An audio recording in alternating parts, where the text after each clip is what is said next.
Correction, feuille 1 sur les taux rapports avec données implicites. Numéro 1.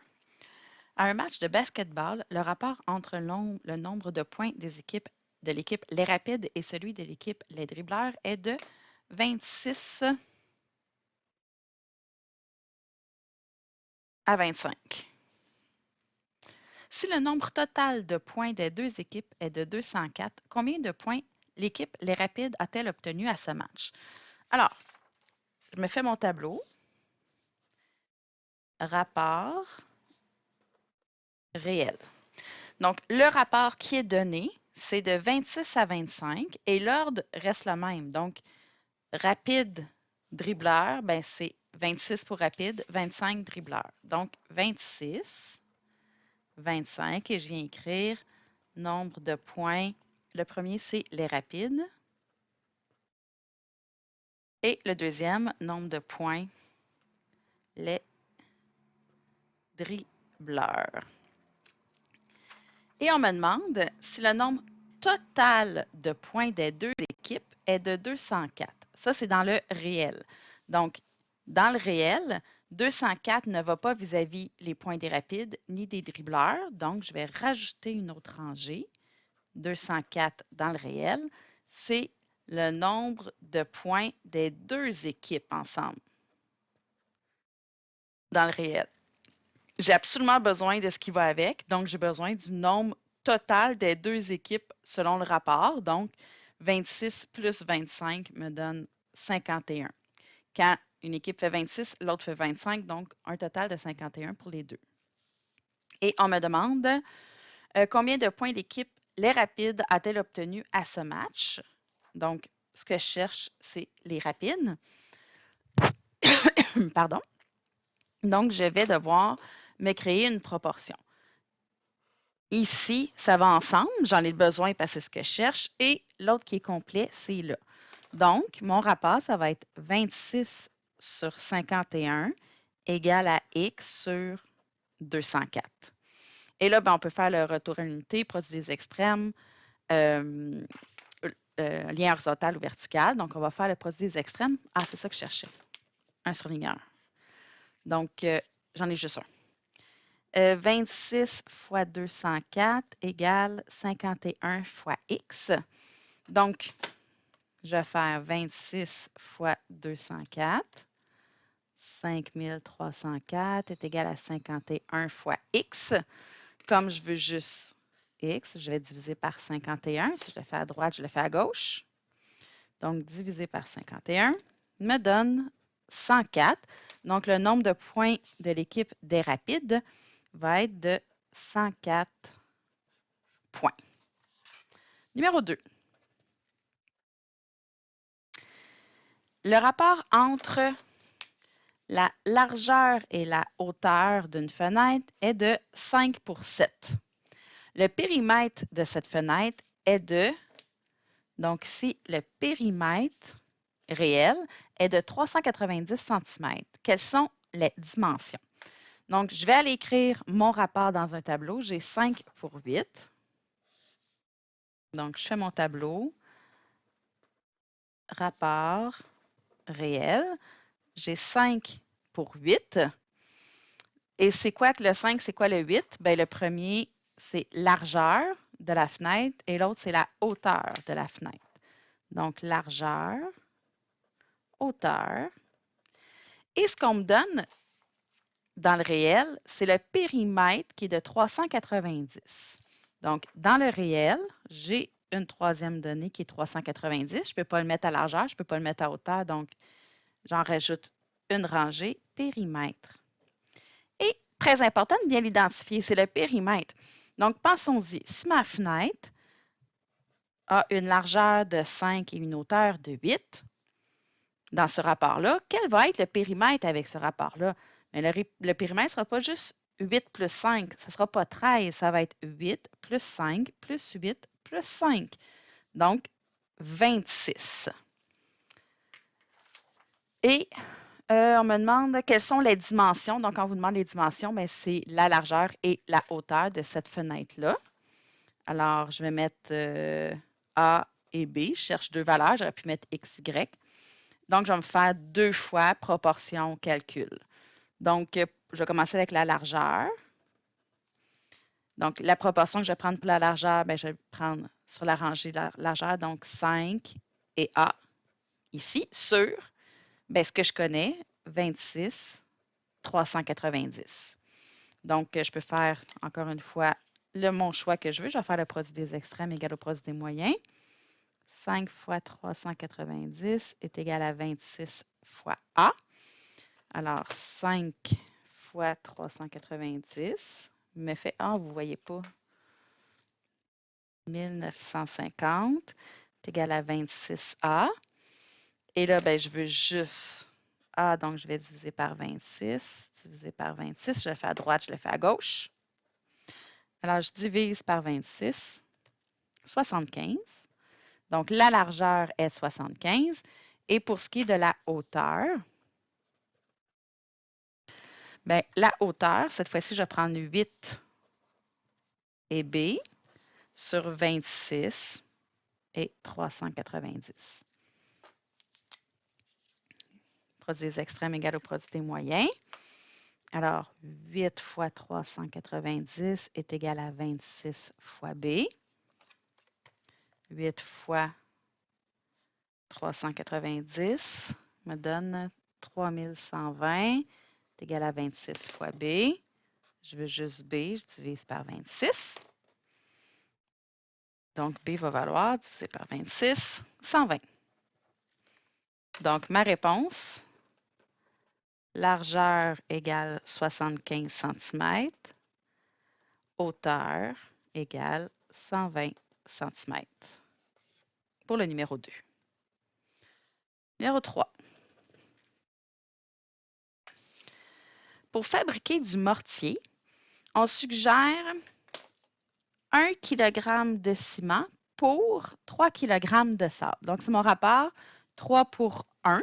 1 pour 3. Combien y a-t-il de sable dans un mortier qui pèse 32 kg au total? Donc, il faut juste, il y a beaucoup de mots là. Donc, le mortier, pour l'en faire, on met du ciment puis du sable ensemble. Donc, j'y vais avec mon rapport 1 pour 3, ciment, sable. Donc, mon tableau, rapport réel, 1, 3, donc ce sont des kilogrammes, kilogrammes. Et le premier, c'est du ciment. Et le deuxième, c'est du sable. Juste pour vous le rappeler ici. Donc, 1 kg de ciment pour 3 kg de sable. Combien y a-t-il de sable dans un mélange de mortier qui pèse 32 kg? Donc, mortier, 32 kg, je n'ai pas mortier. Donc, je vais être obligée de rajouter mortier, toujours en kilogrammes. Donc, quand j'ai 1 kg de ciment et 1 kg de sable, si je les mets ensemble pour faire du mortier, bien, ça va me donner 4 kg de mortier. Et moi, je veux savoir combien de sable. C'est bien ça, oui. Donc, ici, j'ai ma proportion. 3 sur 4 égale X sur 32. Je vais vous rappeler qu'on peut faire le lien horizontal aussi. Hein? 4 fois quoi qui donne 32? C'est 4 fois 8. Si je le fais en bas, bien, le lien horizontal va être le même en haut. Donc, le calcul approprié cette fois-ci, X, bien, je vais faire 3 fois 8, 24. Donc, 24 kg de sable. OK? Mais vous auriez pu faire le produit des extrêmes égal au produit des moyens, mais c'était pas mal moins long comme ça. Numéro 4. Je vais espérer que ça rentre dans ma feuille. Numéro 4. Le rapport enseignant-élève est de 1 pour 18. Donc, ça veut dire que dans cette classe-là, il y a un enseignant pour 18 élèves. Combien devrait-il y avoir d'enseignants dans une école de 760 personnes dans l'école? OK, au total. Ce n'est pas nécessaire de le répéter. Donc, je fais mon tableau. Rapport réel. J'ai 1 pour 18. Donc, on se souvient que c'est nombre d'enseignants pour le nombre d'élèves. Je vais mettre un S là, pour les autres. Et on me dit que dans l'école, il y a 760 personnes. En passant, les enseignants et les élèves sont des personnes. Donc, c'est en tout, incluant et enseignants et élèves. Donc, dans le réel, ce n'est pas le nombre d'enseignants qui est 770, ce n'est pas le nombre d'élèves, 760, excusez, c'est le nombre de personnes.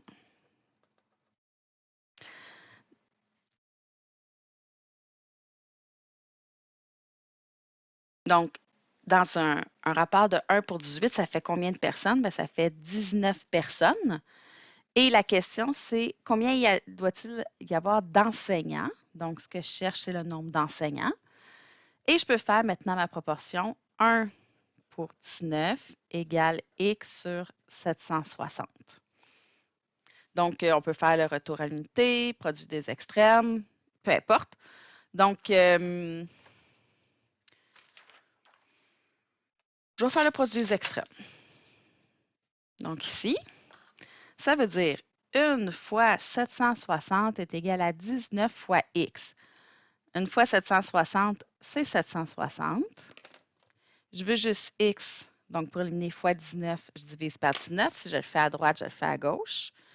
Alors, je me retrouve avec 760 divisé par 19, qui me donne 40. Donc, 40 égale X. Donc, 40 enseignants. Pour le numéro 4. On continue. Numéro 5.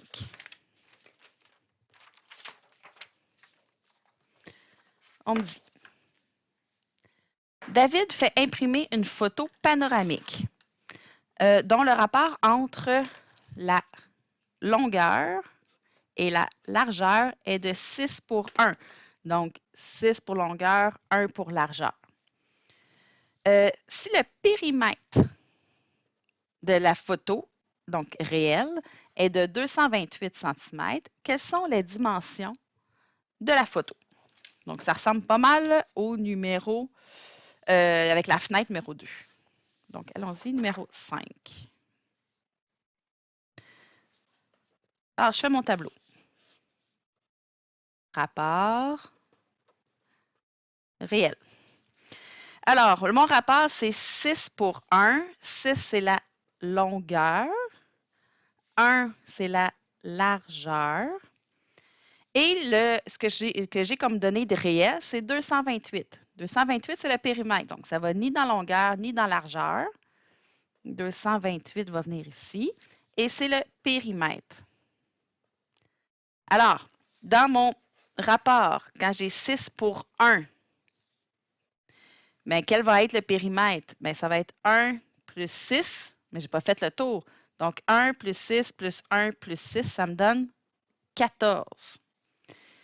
Et quelles sont les dimensions? Donc, je veux encore les deux, donc je vais mettre X et Y. Donc, je vais commencer avec la longueur. Donc, la longueur, je vais prendre 6 sur 14 égale X sur 228. Hein? Je suis obligée de prendre celui qui est en bas. C'est le seul que j'ai au complet. Est-ce que je peux faire le lien horizontal? 228 divisé par 14. Ah non, ça aurait été pratique d'utiliser les deux fois. Donc, je vais être obligée de faire, oui, je pense que ça donnait des pas beaux nombres. Hein? Donc, on va faire le produit des extrêmes égal au produit des moyens. 6 fois 228 est égal de l'autre côté 14 fois x. Donc, 6 fois 228 me donne 1368 est égal à 14x. Je veux juste le x, donc j'élimine fois 14 en divisant par 14 des deux côtés. Divisé par 14, ça me donne environ, environ 97,71. 97,71. Et pour la largeur, donc j'ai 1 sur 14 égale y sur 228. Alors, 1 fois 228 est égal à 14y. 1 fois 228, 228. 14y, attention, là, ce n'est pas 144. Et donc, je veux juste le Y. Je divise par 14 des deux côtés. 228 divisé par 14 me donne environ 16,29. Donc, le premier, c'était longueur. Longueur est d'environ 97,71 et c'était des centimètres. Donc, centimètres. Largeur environ 16,29 cm. Numéro 5. Maintenant, numéro 6. Attendez un petit peu. On va se faire de la place. On veut être capable de le voir. OK. Numéro 6. Si 240 des 320 employés sont des femmes, donc 320 employés, 240 sont des femmes, combien d'hommes doit-on compter parmi les 20 directeurs de la compagnie si cette situation est proportionnelle? Donc, ça veut dire si la proportion homme-femme est la même parmi les employés que parmi les directeurs. Donc, j'ai un rapport ici. J'en ai des données qui vont ensemble. Je vais commencer par me faire mon tableau bien identifié. Donc, rapport réel. Donc, on me dit 240 femmes pour 320 employés. 240, c'est le nombre de femmes. Ben là, ça peut peut-être vous embêter. Vous pouvez le mettre tout de suite en dessous ou vous comprenez que c'est le total, c'est en bas. Mais mettons que vous n'y avez pas pensé. Donc, on a dit sur 320. Ça, c'est le nombre d'employés. Les employés, là, c'est des hommes et des femmes. Oh, excusez. C'est des hommes et des femmes. Hein? Donc, dans le réel, là, c'est les directeurs qui ont le même rapport. Alors, on me dit qu'il y a 20 directeurs, tous sexes confondus, donc 20. Mais moi, ce que je veux savoir, c'est le nombre d'hommes. Donc, ce n'est pas donné. Mais si parmi les employés, il y a 320 employés, dont 240 qui sont des femmes, bien, on fait simplement 320 moins 240. On a 80 hommes. Donc, 80 hommes plus 240 femmes, ça me fait bien 320 personnes. Et donc, parmi les directeurs, combien qui vont être des hommes? Alors, j'ai ma proportion. 320 sur 80 égale 20 sur X. Le produit des extrêmes égale au produit des moyens. Donc, 320X égale 80 fois 20. 320X égale 1600. Donc, ici, 1600 divisé par 320. Ah, je ne l'ai pas écrit. Je vais l'écrire. Hein? Divisé par, je juste X, donc divisé par 320. X va être égal à 5. Donc, il va y avoir 5 hommes directeurs. 5 hommes directeurs. Numéro 7. Numéro 7. Pour faire une préparation à muffin, on utilise 250 g de préparation pour 75 g d'eau. Donc, des grammes, c'est bien du poids, donc ça s'ajoute un avec l'autre. Quelle quantité d'eau faut-il mettre pour avoir 487,5 g de mélange? Donc, vous savez, des mélanges qu'on fait juste mettre la préparation à muffin puis de l'eau pour faire des muffins. Donc, le mélange, c'est justement les deux ensemble. Donc, allons-y avec le rapport. Quand j'ai 250 g de préparation, j'ai 75 g d'eau. Tableau. Rapport. Réel. Donc, mes nombres, c'est 250, 75. Oups, excusez, vous ne voyez pas. J'essaie de voir tous les numéros en même temps. Tiens, je vais plier. OK. Donc, on va voir la question en même temps. J'ai 250 g de préparation pour 75 g d'eau. Mais dans le réel, je veux 487,5 grammes de mélange. Fait que je ne peux pas le mettre à préparation, je ne peux pas le mettre à eau, c'est le mélange des deux. Donc, 487,5 grammes de mélange. Mais ici, dans mon rapport, quand je le mets, je fais 250 plus 75. Donc, ça va me faire 325. Et la question, c'est quelle quantité d'eau? Donc, je vais le mettre à eau. Et j'ai ici ma proportion 75 sur 325 égale X sur 487,5. Le produit des extrêmes égale au produit des moyens. 75 fois 487,5 égale à 325 fois X. Donc, 75 fois 487,5 me donne 36 562,5 égale à 325X. Je veux juste X. Pour éliminer fois 325, je divise par 325 des deux côtés. Divisé par 325. 112,5. Donc, j'ai besoin de 112,5 grammes d'eau. Numéro 8.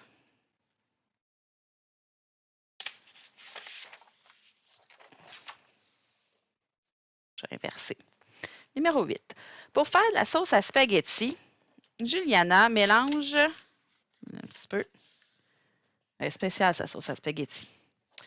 Elle mélange 250 ml de sauce tomate, 80 ml de ketchup, 50 ml d'eau et 20 ml d'huile. Donc, elle met plusieurs choses. Avec mon rapport a 1, 2, 3, 4 choses, plus probablement le total.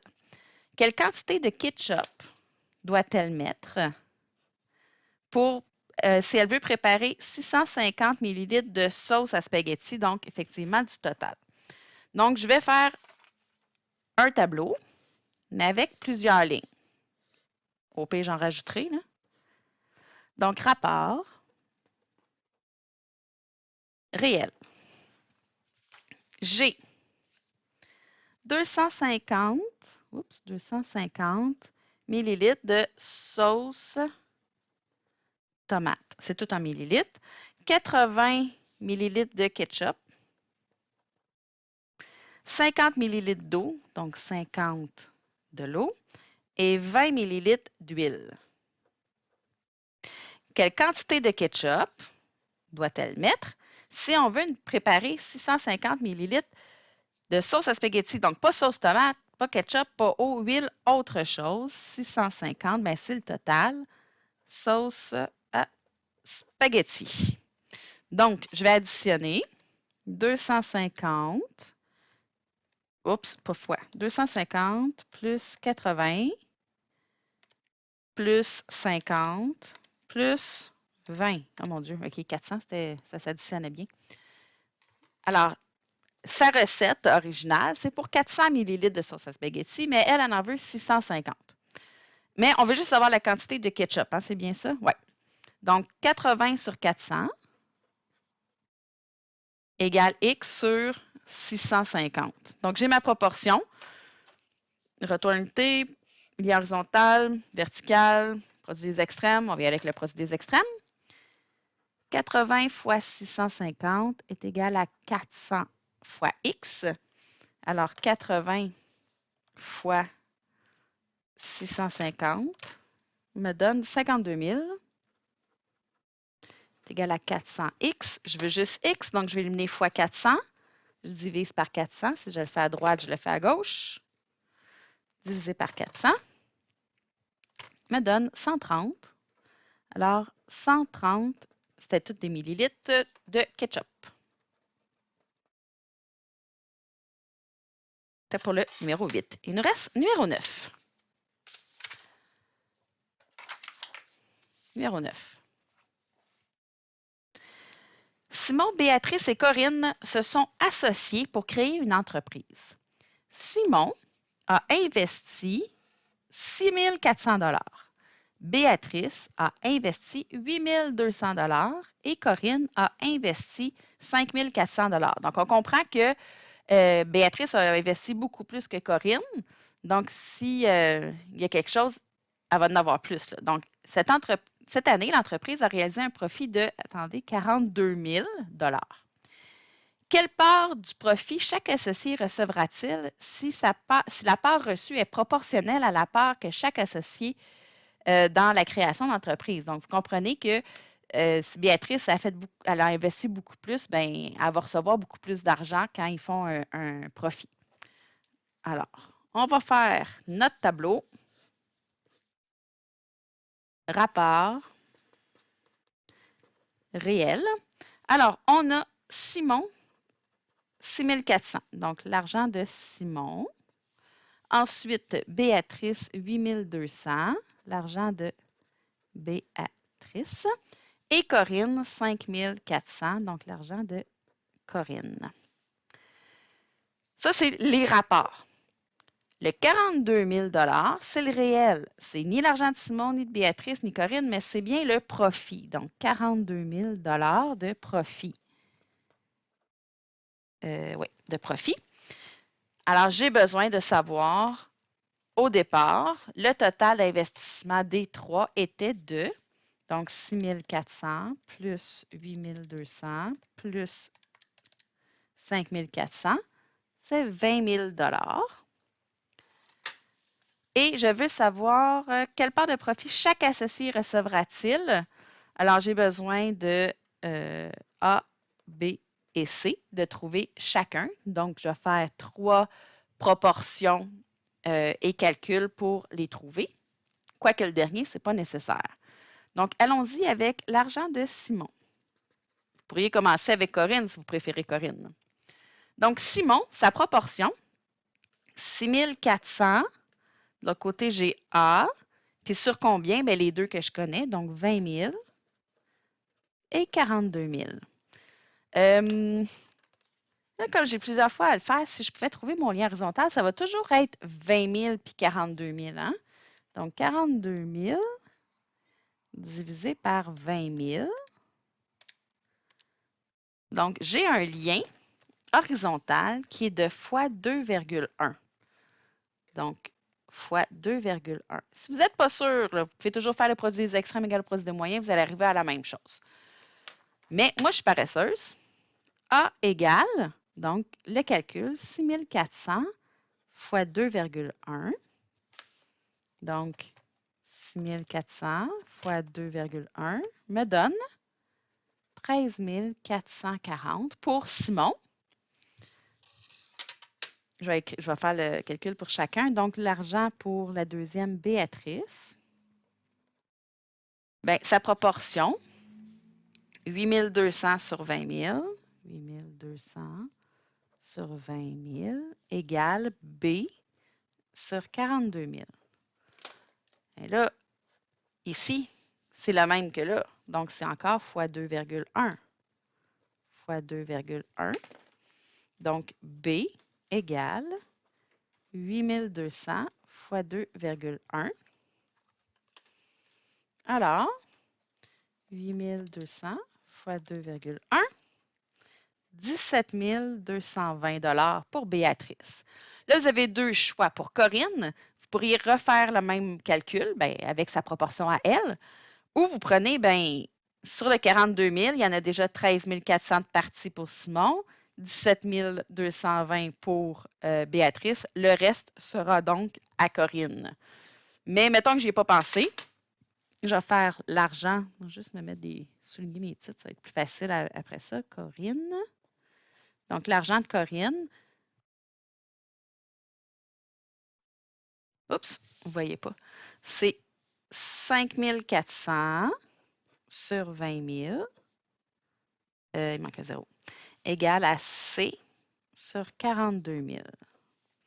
Mais j'ai encore le même lien. Fois 2,1 fois 2,1. Donc, C va être égal à 5 400 fois 2,1. 5 400 fois 2,1 me donne 11 340. Donc, réponse. L'argent de Simon va être égal à, oui, on voit, 13 440 $. L'argent de Béatrice, 17 220 $. Et l'argent de Corinne, 11 340 $, qui vont se séparer pour un profit de 42 000 au total.